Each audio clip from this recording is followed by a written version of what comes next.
लांबलेल्या पावसामुळे शेतीतील भाजीपाल्याचं उत्पादन जे आहे ते घटलं। त्याचा परिणाम नागपुरातील भाजीच्या मार्केटवर आपल्याला दिसून येतोय। नागपूरसह विदर्भातील किरकोळ भाजी बाजारामध्ये भाज्यांचे दर जवळपास 30 ते 40% वाढलेले आहे। यावर्षी पाऊस लांबला, मध्येच पावसाचा खंड पडला, उष्णता मोठी होती, त्यामुळे शेतकऱ्यांनी जो शेतात भाजीपाला लागवड केली होती त्याचं प्रचंड मोठं नुकसान झालं। त्याचा थेट परिणाम बाजारात भाज्यांच्या आवकीवर झालेला आहे। भाज्यांची आवक घटलेली आहे, त्यामुळे भाज्यांचे दर जे आहे ते 30 ते 40% वाढलेले आहे।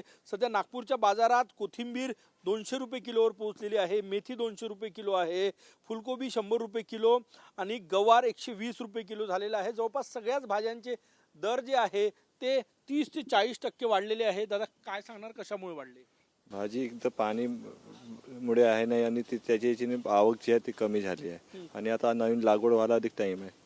ते मालाचे खराब बी जास्त होण्याची आशंका जास्त वाढले। कोणते काय रेट आहे सध्या? आता सध्या फुलगोबी 120 रुपये 100 रुपये किलो विकत आहे, भेंडी 100 रुपये किलो विकत आहे, चवळी शेंगा 120 रुपये किलो आहे, बीन्स शेंगा 160 रुपये 200 रुपये किलो पर्यंत आहे, संभार तक 200 रुपये किलो झाला आहे, मेथी 200 रुपये किलो झाली आहे।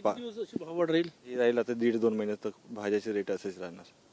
नक्कीच आणखी काही दिवस 1 ते 1.5 महिना भाज्यांची दरवाढ जी आहे ती कायम राहणार आहे। नवीन भाजीपाला जोपर्यंत बाजारात येणार नाही तोपर्यंत ही दरवाढ जी आहे ती कायम राहणार आहे।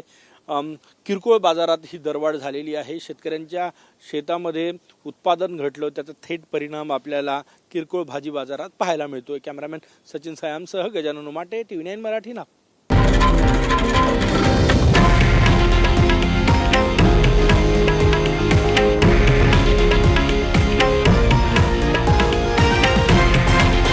हे आहे देशातील नंबर 1 न्यूज नेटवर्क आणि आपण पाहत आहात TV9 मराठी, एकमेव।